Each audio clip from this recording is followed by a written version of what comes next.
السلام علیکم شمس آزاد یو بیا له نوې ویډیو سره ستاسو په خواږه خدمت کې حاضر شوم.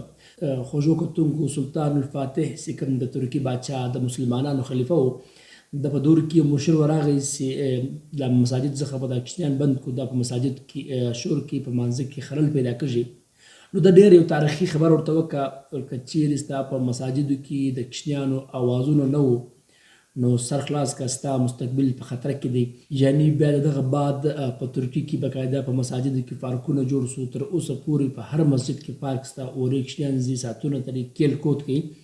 او له دغه سره ساسا په مسجد کې د شور شرابه کې که چیرې بیا یو کوچنی بیخي ډېر شور شرابه کې د هغه ورور یا پلار په حیث کوم ورسره یي که هغه نه وي، بیا بل مثلا سړی تر لاس ونیسي د ځان پر څنګ ودرېږي په شفقت په محبت باندې زوی شور مه کوه، دا د خدای کور دی، دا د عبادت ځای دی. بله خواته زموږ چې کوم مساجد دي چې هر وخت په مانځه ودرېږي، زه خو په خپله د کوچنیانو له شوره نه چې دا کم ترپی وي دا کوچنیان په چاپړه وي له دغو څخه ډسټربه کېږم. په مسجد کې ولیاړې ترپ یو چاپړه ورکړي، غوز بیا بل چاپړه ورکړي، حتی کې د کوچنیانو تر شور دغو خلکو شور زیات دی. دا کم خلک دا کوچنیان وهي ترټي له مساجد یې پسې اخلي.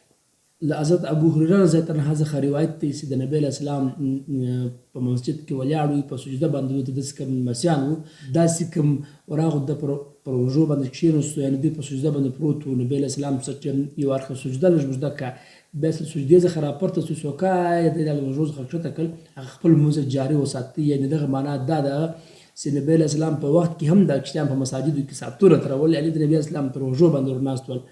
او بل داسې یو بل حدیث راځي چې نبي علیه السلام یې چې تاسو کښتیان مساجد ته مه بیایئ چې کښتیان ګندګي جوړوي.